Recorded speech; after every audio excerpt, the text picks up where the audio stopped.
ಆದ್ಮೇಲೆ ರಿಲೀಸ್ ಆಗಿದೆ. ಅವಾಗ ಎಷ್ಟು ಕ್ರೇಜ್ ಇತ್ತು, ಇವಾಗ ಡಬಲ್ ಕ್ರೇಜ್ ಇದೆ. ಮೂವಿ ಥಿಯೇಟರ್ಗೆ ಬಂದು ಮತ್ತೆ ನೋಡಬೇಕು, ಮತ್ತೆ ಬೆಳೆಸಬೇಕು. ಕನ್ನಡ ಸಿನಿಮಾ ಬೆಳೆಸಿ. ಸೈಕ್ ಮೂವಿ ನಿಮ್ಗೆ ಗೊತ್ತು ಏನ್ ಕ್ಲೈಮ್ಯಾಕ್ಸ್ ಏನಿದೆ. ಒಳ್ಳೆ ಮಜಾ. ಜೈ ಅಪ್ಪು ಬಾಸ್. ನೋಡಿ ನಾವೆಲ್ಲ ವಿಸಿಲ್ ಹೊಡೆದಿದ್ದೀವಿ, ಎಲ್ಲರೂ ವಿಸಿಲ್ ಹೊಡೆದಿದ್ದೀವಿ ಅಪ್ಪು ಜೊತೆಲಿ.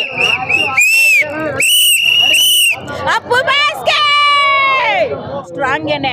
ಅಪ್ಪು ಇದ್ರೂ ಪವರು, ಇಲ್ಲ ಅಂದ್ರೂ ಪವರು. ಇವತ್ತು ನೋಡಿದ್ರಲ್ಲ ಬೆಳಗ್ಗೆ 4 ಗಂಟೆಗೆಲ್ಲ. ಇದು ಅಪ್ಪು ಅಂದ್ರೆ ಅಪ್ಪುನೇ. ಅಪ್ಪು ಅಭಿಮಾನಿಗಳದ್ದು ಜಾಸ್ತಿ ಆಯ್ತಾರಂತಾರ.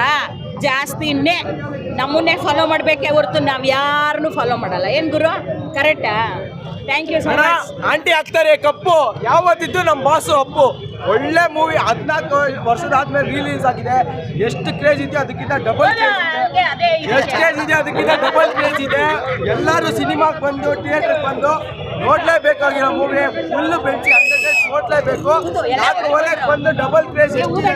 ಜೈ ಅಪ್ಪು ಬಾಸ್. ಮಸ್ತಾಗಿದೆ ಮೂವಿ. ಈ ಸಿನಿಮಾದಲ್ಲಿ ಇನ್ನೊಂದೇನಪ್ಪ ಅಂದ್ರೆ ಹಳೆ ಕಾಲದಲ್ಲೆಲ್ಲ ಟೆಂಟಲ್ಲಿ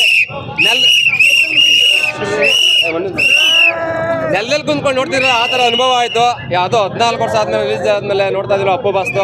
ಅಣ್ಣವ್ರ ಫಿಲಮ್ ಎಲ್ಲ ನೋಡ್ತಿದ್ವಲ್ಲ, ಹಳೆ ಫಿಲಮ್ ಎಲ್ಲ ಟೆಂಟ್ಗಳಲ್ಲಿ ಆ ಥರ ನೋಡೋದು ಅನುಭವ ಆಯಿತು. ಯಾವತ್ತಿದ್ರು ಪವರ್ ಸ್ಟಾರ್. ಮೊದಲನೇದಾಗಿ ಪವರ್ ಸ್ಟಾರ್ ಪುನೀತ್ ರಾಜ್ಕುಮಾರ್ಗೆ ಹುಟ್ಟುಹಬ್ಬದ ಶುಭಾಶಯಗಳು.